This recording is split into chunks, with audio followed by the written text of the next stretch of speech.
Welcome to the latest episode of 305 Vox Populi. I'm Mayor Manny Cid, and with us today we have Mike Blandino. How you doing, Mike? How are you, Mayor? It's a pleasure to see you. Thank you for inviting me to the wonderful, beautiful Miami Lakes City Hall. I'm really happy to be here. Appreciate you coming on, man. So I ran into you, when was it, like 2 weeks ago, 2 weekends ago? Yes. So I ran into Mike 2 weekends ago at Guanotahia. And I've known him for a while now, ran into each other at different events. But he mentioned something to me that caught my attention. Mike walks up to me and he says, Mayor, how you doing? This and that. We're talking small talk. And he goes, no, I'm going to go back because my grandmother's, one of her art pieces of artwork, incredible artwork, is displayed right in the front. I'm like, what do you mean? He goes, yeah, she designed one of the covers for Willie Chirino's CD. Yes. Which CD was that? Acere, 1995. Acere, yeah, 1995. That's all. It's a great CD. I know we have it in my parents' house, but I still didn't put two and two together until he said my grandmother was Haiti and Sahara Skull. Haide and Sara School, and saying it in Spanish. And then I immediately said, wait a second. I gotta go check that out. And I'll tell you why. So in my household, my mom, my parents pinched pennies for a long time. They bought their first home. And I know my mom sent me like the whole story because she wanted me to make sure I had it completely correct. But I remember they bought their first, bought the house December of 1992. It was getting built.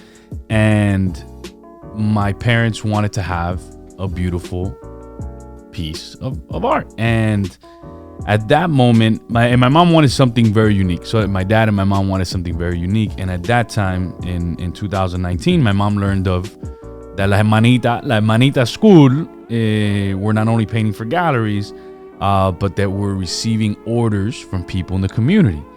And I was a little kid. I mean, you're talking about 92, I was 9 years old, 93, maybe 10 years old. So they invited the Sara y Aide. Aide is your grandmother, right? Invited them to the house, and your dad came, Mike came as well. And my mom tells me the story of how humble they were, and they sat down because they told my mom, look, we need to envision where we're going to put this art piece, this piece, incredible piece of art, and what you want. It's a 3-dimensional piece. And they went to my parents. My mom still lives there. My dad passed, unfortunately, 2 years ago, but my mom still lives there. And they wanted to see where it was going to go, what was the feeling. And the only art piece, because everything else was kind of bought wherever, this and that. The only art piece that my parents ever commissioned was from your grandmother. And I literally grew up looking at your grandmother's Haide School, La Manita School, and Mike Blandino's artwork. And that, to me, I never knew who el Caballero de Paris was, but I do know. As a kid, I know who he was. I know the whole story because of that piece. Because I would ask my parents, "Hey, who's that guy?" I said, "Caballero de Paris."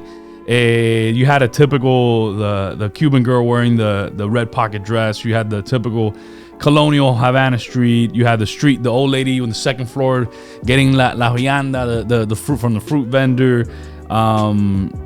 So to me, when you mentioned that, it immediately just brought me back to my childhood because I grew up literally like that was in our dining room.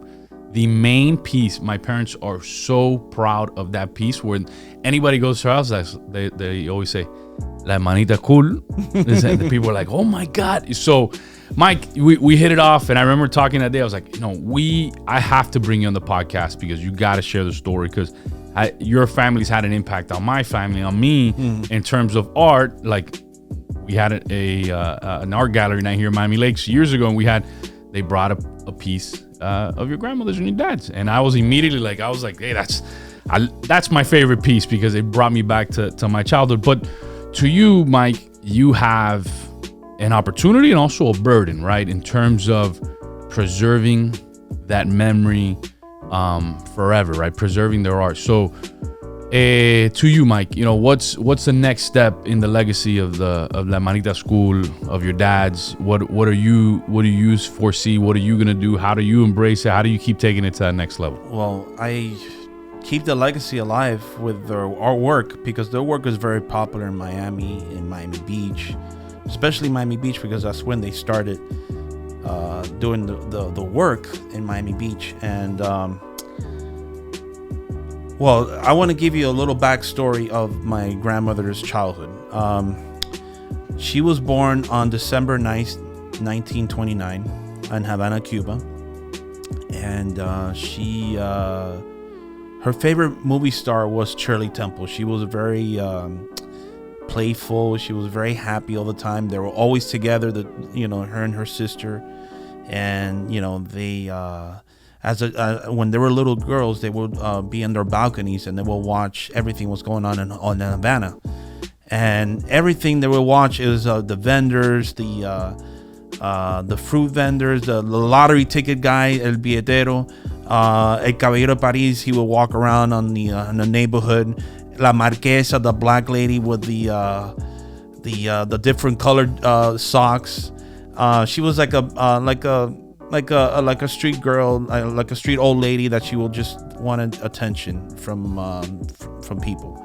And also she would see the beautiful Sabrazona, the beautiful girl from Old Havana, that she will walk around with the polka dot dress. She was kind of like an escort, but she was like, she wanted to bring attention, and everybody was looking at her. And and bro, everything that happened in Havana was like so laid back. I mean, the vendors will bring the fruits to the customers from their balconies, and then like you mentioned, the old lady, they really watched that they will bring a little bag to the vendors, and so they can grab that they wanted to get, because they didn't want to go downstairs. They just wanted this. They were old, the old ladies. They wanted to bring the old bags and then bring it down, and then she will pull it up to the balcony. That was the type of lifestyle that they had in Havana before Castro in the 50s and 40s. So they grew up in that era, and when they watched that, they had a vision. They had an idea, like how to make artwork, and then they started just doing artwork with clay and things like that. Since they were the little girls, and they end up going to this art school called San Alejandro, and they graduated from that school in 1952. And ever since that time, after they graduated in 1952, they started doing the artwork more often, and people would commission their work in the 50s in Cuba. And then they had their first exhibit at the Havana Hilton, which is the hotel in Havana, Cuba. And yeah, I mean, there was a lot of people that were so thrilled and so happy to see something so unique that it was 3D. It was just a painting.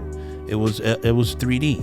It was 3D, and like you were just like, you see it seems like the figures were alive. They were like real people, which they were real people, because that was their vision, and that's why they started doing that type of work. And then they became so successful when they came here to Miami in 1969.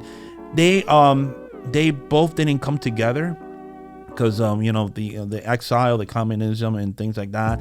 And my grandmother came to Miami in 1969, and then my great aunt came to Miami in 73, because she still was married with her husband at that time, but he had passed away in 1972. So she joined my grandmother in 73 in Miami, and that's how they became so successful in the arts in Miami Beach. And they were always in the scenes of Miami Beach and all the events and all the art festivals, the Miami Beach Festival of the Arts, Coconut Grove Art Festival. I mean, you name it. I mean, they were all over the place in Miami and Miami Beach, and that's how they became so popular with their art.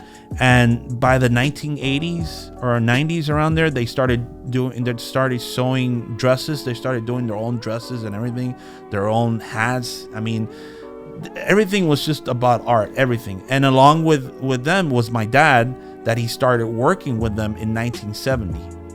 1970, well, when my dad was a young guy, you know, he would watch my grandmother do the artwork, and then he said, "Hey, my grandmother said to him, why don't you just join me and help me out?"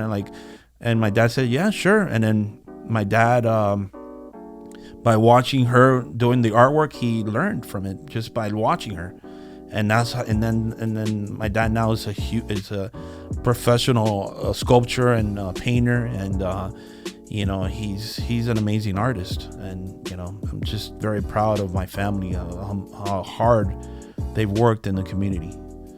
And so you and being that, you know, a product of that family, right, of an incredible artwork, what do you think is that next step to ensuring that their artwork is preserved forever and shared with future generations? Like, what would be your ideal to make sure that that's preserved forever? Well, right now, my dad, you know, my grandmother passed away in 2007 and 2008. They passed away in different times, and like they were 7 months difference, and they didn't pass away at the same time.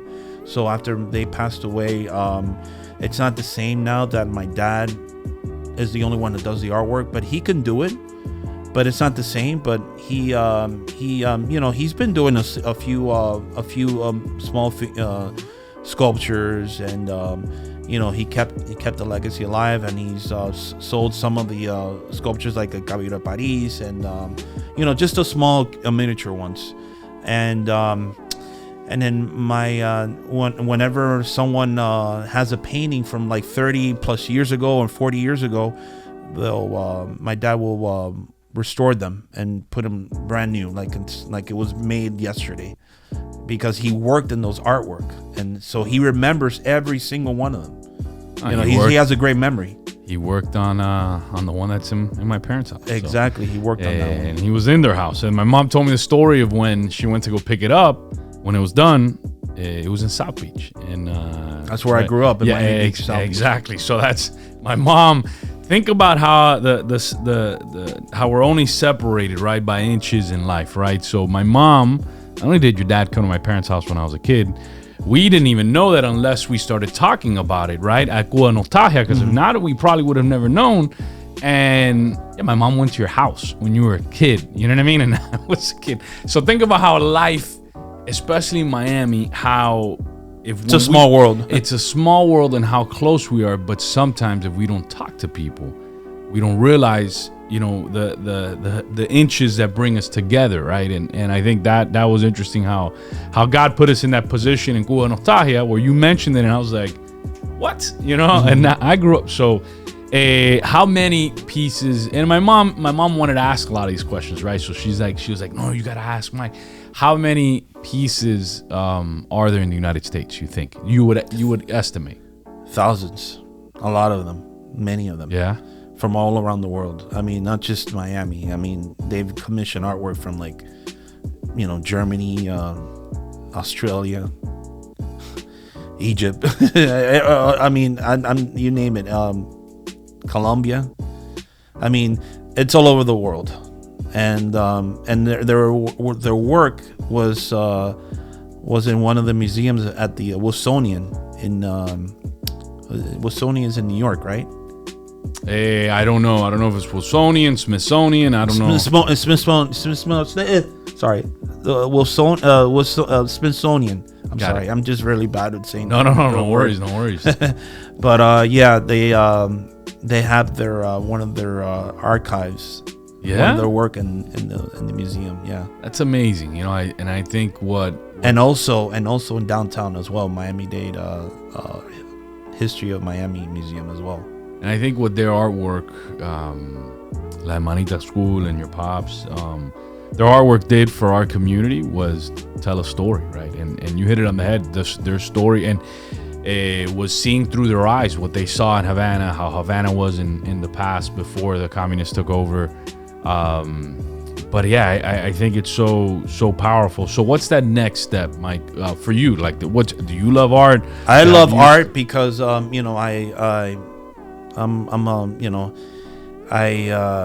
my dad got me into the art world. I mean, I was an advanced placement in high school, in Miami Beach Senior High School, for art, and my thing was just art. I mean, because I grew up in an artistic family, and my thing is cartoonist. I'm a cartoonist. Do drawings, and I also do collecting of comic books. I've been doing this for many years. Have a big memorabilia of the Hulk and Spider-Man, because during those days when I grew up, I used to watch the show and the TV shows and then things like that, and that's how I became a huge collector of comics and toys and things like that. And I've been doing that for a very long time. And my art is pretty much cartoonist. And I'm also doing blogging. That's what I do right now. I'm known as Miami Mike in the community, and people know that, hey, that's Miami Mike, the grandson of the Skull Sisters. He's all over the place and doing videos and showing the love for Miami, keeping the legacy alive with my family's legacy as well. But my dad, pretty much what he does, he restores the paintings, because it's not the same now that my grandmother's not with us now. My dad,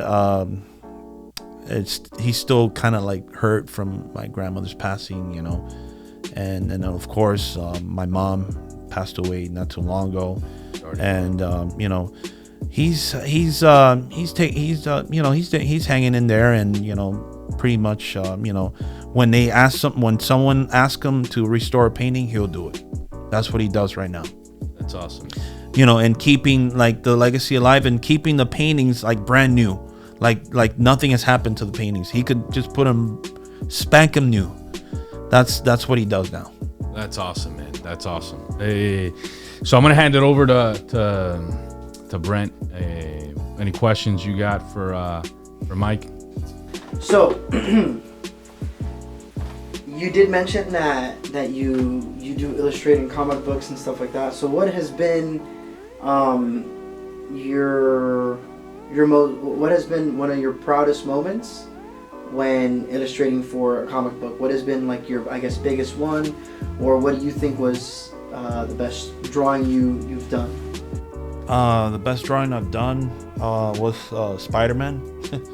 I drew Spider-Man because the movie came out in 2002 with Tobey Maguire, and I did a huge Spider-Man painting, a drawing and painting, at the same time. And that's how I got the talent from my family's wonderful, unique talent that they have. I mean, and my dad got me into the art, and I'm really proud of that, and that's the biggest one that I've done. And also I also created a character named Crazy Ed. I don't know, I just made him up. I just did comic strips about him. I didn't continue doing it, but I think I should go back and do it again and continue the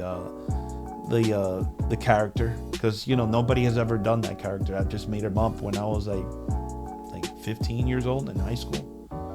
I never forgot about that. And my dad also, give you a little story about my dad. My dad also did some Disney characters, like on his own characters. Not he didn't do no copyright or anything like that, but he did a cartoon characters called Mimi and Fifi. I mean, he's got like they look like Disney cartoons, but they're not Disney cartoons, but they're just like invention from him. They kind of look like it, but like it's very creative. He did a whole comic book about that, and he has it in his house. I mean, I wish I could have bring it, but I didn't have it with me at this time. And one more question.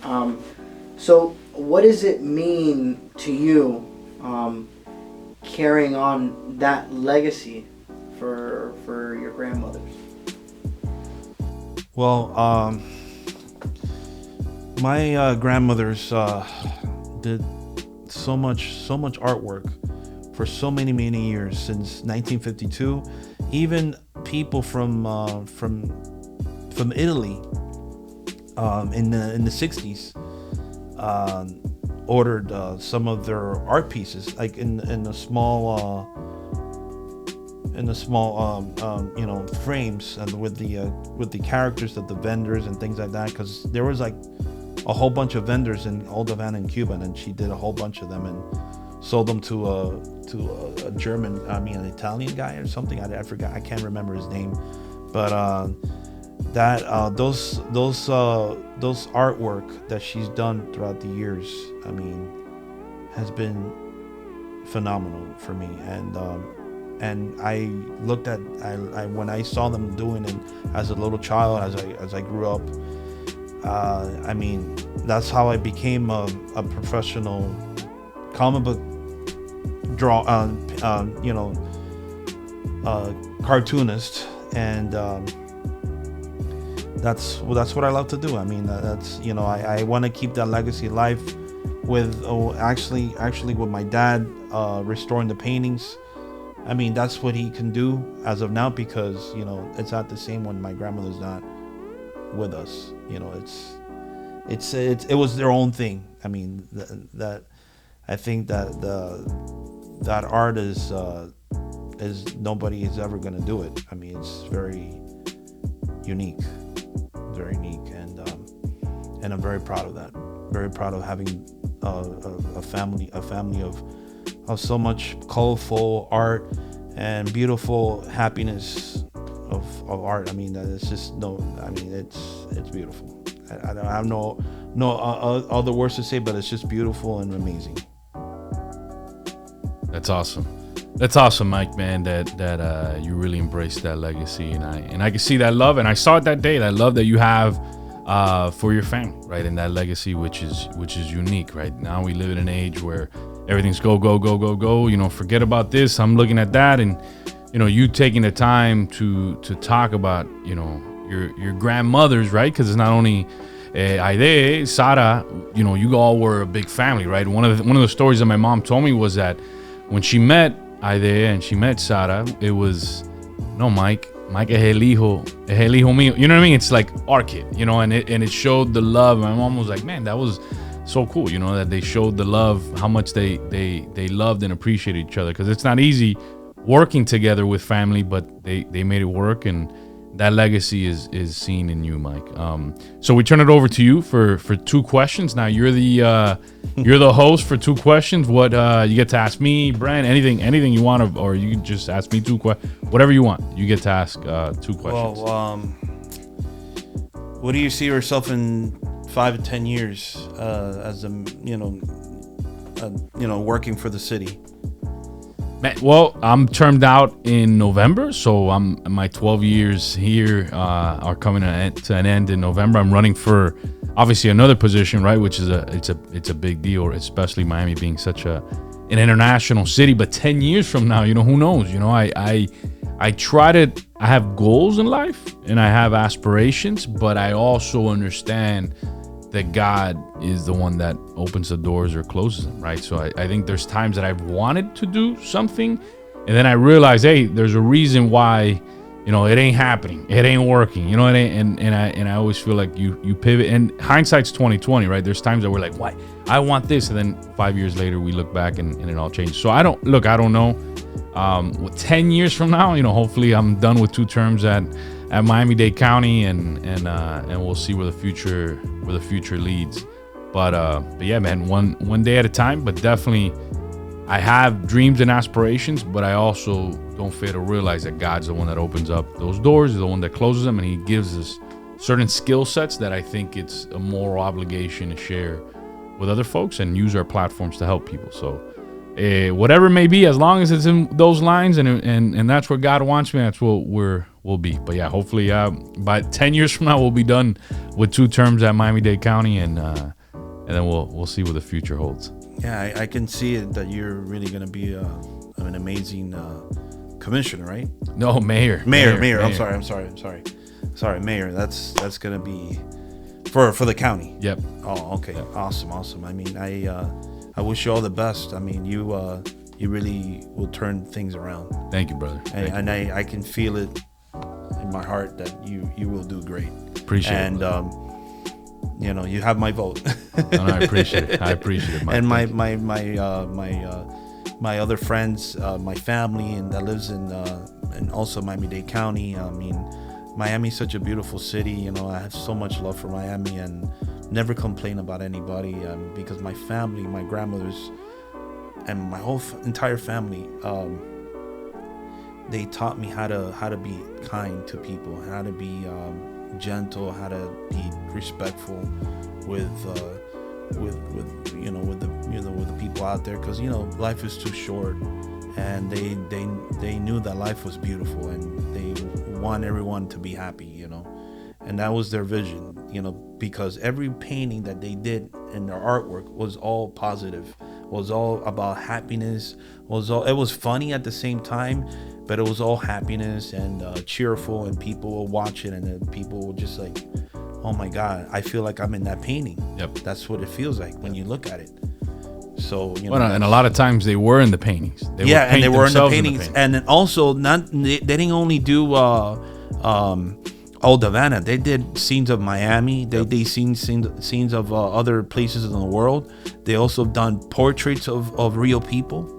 Awesome. Which is they did everything. I mean, and every material that they will find and like, say for example, like a material like maybe somewhere in this recycling bin or something, or any other material, even human hair, they will use it on the figures. That's awesome. Very creative, bro. Very creative, and nobody has ever done anything like that before. 100%. And that's unique, very unique. So Mike, in closing, if you could look at that camera right there, share some words of inspiration, motivation to that future Mike Blandino who's going around Miami, making people happy, showcasing the positive, embracing his culture, embracing his family's legacy, and just moving forward in a positive, happy way to the future.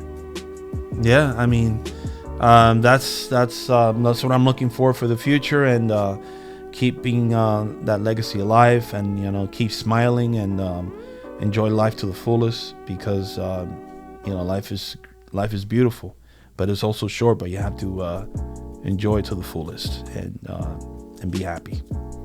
And there you have it, Mike Blandino, one of those folks that goes around Miami showcasing what's good about our community. He's an ambassador of good, and we appreciate you, Mike. Tune in next Wednesday on YouTube, Facebook, Instagram, and X. God bless.